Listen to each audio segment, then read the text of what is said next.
তোরা কিন্তু চুপচাপ বসে থাকবো না। আজকে এখানে বলছি, যদি এখানে কোনো মারপিট হয়, বড়াবাজারে অশান্তি, বড়াবাজার টাউনে বিজেপির যত নেতা আছে ঘরে ঢুকে ঢুকে কিন্তু আমরা মারবো করে দিচ্ছি। আমরাও কিন্তু আগুন জ্বালাতে জানি, ঘরে ঢুকে মারবো। আমরা কে তৃণমূল কংগ্রেসকে দুর্বল ভাববেন নাই।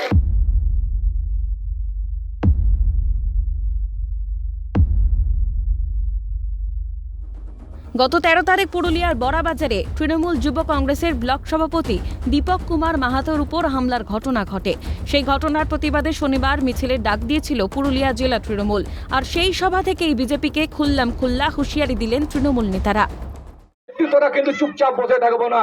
আজকে এখানে বলছি, যদি এখানে কোনো মারপিট হয়, বড়াবাজারে অশান্তি, বড়াবাজার টাউনে বিজেপির যত নেতা আছে ঘরে ঢুকে ঢুকে কিন্তু আমরা মারবো করে দিচ্ছি। আমরাও কিন্তু আগুন জ্বালাতে জানি, ঘরে ঢুকে মারবো। আমরা কে তৃণমূল কংগ্রেসকে দুর্বল ভাববেন নাই।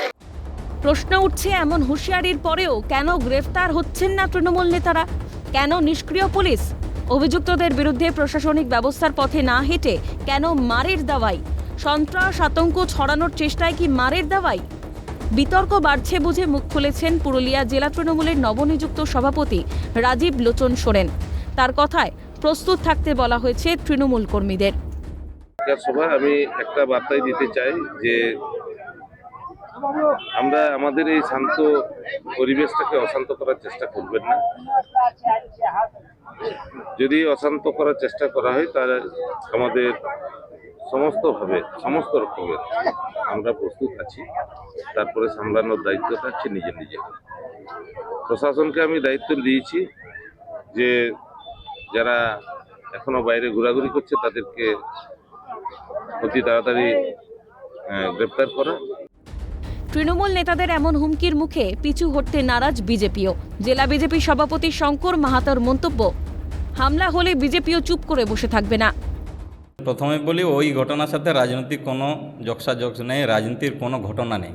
একটা ওদের গ্রাম্য বিবাদ, আর সেই বিবাদ থেকে বর্তমানে তৃণমূল নেতারা যে বিজেপির নেতাদের হুঁশিয়ারি দিচ্ছে, তাহলে প্রশাসনকেও বলছি এবং তৃণমূল নেতাদেরকেও বলছি, যদি আমাদের উপর পাল্টা হামলা হয় আমরা কিন্তু বসে থাকবো না। যুযুধান দুই পক্ষের উত্তপ্ত বাক্য বিনিময়ে ক্রমশ চড়েছে পুরুলিয়া জেলার রাজনীতির উত্তাপ। দীপক রামের রিপোর্ট, ক্যালকাটা নিউজ।